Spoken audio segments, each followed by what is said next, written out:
عمر بن سعد نے ایک تیر چھلے پر چڑھایا اور امام کے لشکر کی طرف چھوڑ دیا اور کہا ابن زیاد کے سامنے گواہ رہنا کہ میں نے سب سے پہلے جنگ شروع کی تھی۔ ظہر تک لڑائی شدت کے ساتھ ہوتی رہی اور امام کے بیشتر اصحاب شہید ہو گئے۔ ظہر کی نماز امام نے بصورت نماز خوف اپنے بقیہ اصحاب کے ساتھ ادا فرمائی۔ نماز کے بعد پھر اسی طرح لڑائی شروع ہو گئی اور یہاں تک کہ جوانان بنو ہاشم میں سے کوئی بھی شخص زندہ نہ رہا، حتیٰ کہ خرد سال اور شیرخوار بچے بھی شہید کر دیے گئے۔ تاریخ کی اکثر کتابوں میں یہ بیان کیا گیا ہے کہ امام حسین دشمن پر پے در پے حملے کرتے ہوئے سخت ترین جنگ میں مشغول رہے۔ ہر حملے میں آپ دشمن کے متعدد افراد کو خاک و خون میں نہلا دیتے، یہاں تک کہ ایک لمحے کے لیے دشمن یہ محسوس کرتا کہ فاتح خیبر حیدر کرار کے بیٹے حسین ابن علی کو شکست دینا اتنا آسان نہیں۔ اسی لیے دشمن نے فیصلہ کیا کہ امام پر نفسیاتی ضرب لگا کر ان کے گھٹنے ٹیک دیے جائیں، اور انہوں نے خواتین کے خیموں پر حملہ کرنا شروع کر دیا۔ اس موقع پر امام نے بلند آواز میں پکار کر کہا، اے میرے دشمنوں، اگر تمہارا کوئی دین نہیں ہے اور قیامت کا بھی تمہیں کوئی خوف نہیں ہے تو کم سے کم اس دنیا میں آزاد انسانوں کی طرح زندگی بسر کرو، اور اگر خود کو عرب سمجھتے ہو تو اپنے اجداد کی سیرت کو ہی پیش نظر رکھ لو۔ شمر نے یہ سن کر کہا، اے حسین، کیا کہہ رہے ہو؟ جواب میں امام نے فرمایا کہ میں تم سے لڑ رہا ہوں اور تمہاری جنگ مجھ سے ہے، ان عورتوں کی کوئی تقصیر نہیں۔ اپنے ان سرکشوں سے کہو کہ جب تک میں زندہ ہوں میرے حرم پر حملہ نہ کرے۔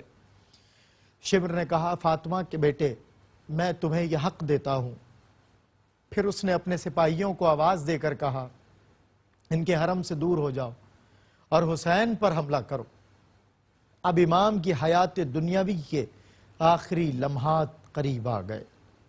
ان لمحات میں حسین نے آنکھیں اٹھائیں، آسمان کی طرف نگاہ ڈالی اور آخری مرتبہ اپنے پروردگار سے ان الفاظ میں مناجات کی، اے اللہ، اے صاحب عظمت اور بلند مرتبت، اے شدید غضب کرنے والے، تیری قدرت ہر قدرت سے بڑھ کر ہے، تو اپنی مخلوق سے بے نیاز ہے اور تیری بڑائی ہر چیز پر چھائی ہوئی ہے۔ تو قادر ہے کہ جو چاہے انجام دے، تیری رحمت اپنے بندوں سے نزدیک تر ہے، تیرا وعدہ سچا ہے، تیری نعمتیں پھیلی ہوئی ہیں، تیرے امتحان میں خوبصورتی ہے، اپنے بندوں سے تو نزدیک تر ہے جو تجھے ہی پکارتے ہیں، اپنی مخلوقات پر تیری مکمل گرفت ہے، جو کوئی توبہ کر لے تو اس کی توبہ قبول کرنے والا ہے، تو جو بھی ارادہ کرے اسے انجام دینے کی قدرت رکھتا ہے اور جو چاہے حاصل کر سکتا ہے۔ اے میرے رب، جب تیرا شکر ادا کیا جاتا ہے تو شکریہ قبول کرتا ہے، اور جب کوئی تیرا ذکر کرے تو ذکر کرنے والے کو یاد رکھتا ہے اور اسے اس کا صلہ بھی دیتا ہے۔ میں تجھے اس حالت میں پکار رہا ہوں، تیری مدد کی مجھے ضرورت ہے، اور اس حالت میں تیری جانب میری توجہ ہے کہ مجھے تیری توجہ کی ضرورت ہے۔ اس خوف کے عالم میں تجھے پکار رہا ہوں اور تیرے سامنے اپنے درد و غم اور گریہ ہوزاری کو کرتا ہوں، اور اپنی کمزوری کے عالم میں تجھ سے مدد طلب کرتا ہوں۔ میرا صرف تجھ پر ہی انحصار ہے اور میرے لیے صرف تو ہی کافی ہے۔ باری لا، ہمارے اور ہماری قوم کے درمیان تو ہی فیصلہ کر دے۔ انہوں نے ہمیں دھوکہ دیا، ہمیں بے یار و مددگار چھوڑ دیا اور ہمارے ساتھ وعدہ خلافی کی۔ انہوں نے ہمیں قتل کیا جبکہ ہم تیرے نبی کی اولاد ہیں۔ ہم اس محمد صلی اللہ علیہ وسلم کے اہل بیت ہیں جنہیں تو نے اپنی رسالت کے لیے منتخب کیا اور اپنی وحی کا امانت دار بنایا۔ اے پروردگار، اے میرے رب کریم، ہمارے لیے مدد اور راہ نجات نازل فرما۔ اے سب رحم کرنے والوں سے بڑھ کر رحم کرنے والے، صرف تو ہی ہمارا آسرا ہے۔ بار الہ ہم تیری قضاء و قدر کے سامنے صابر و شاکر ہیں، تیرے سوا ہمارا کوئی معبود نہیں ہے، تیرے سوا ہماری کوئی بات سننے والا نہیں ہے۔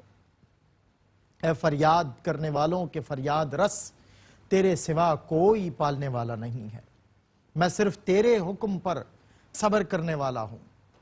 اے اس کی مدد کرنے والے جس کی کوئی مدد نہیں کر سکتا، اے ہمیشہ زندہ رہنے والے جس کا کوئی اختتام نہیں، اے مردوں کو زندہ کرنے والے اور ہر ایک کے اعمال کے مطابق اس کا حساب کرنے والے، اس کی جزا دینے والے، صرف اور صرف تو ہی میری مدد کر سکتا ہے۔ ناظرین، یہ ہے امام کے آخری مناجات کے الفاظ جب امام عالی مقام دیکھ رہے تھے کہ اتنے ہزار لوگوں میں آپ کا کوئی یار و مددگار نہیں ہے،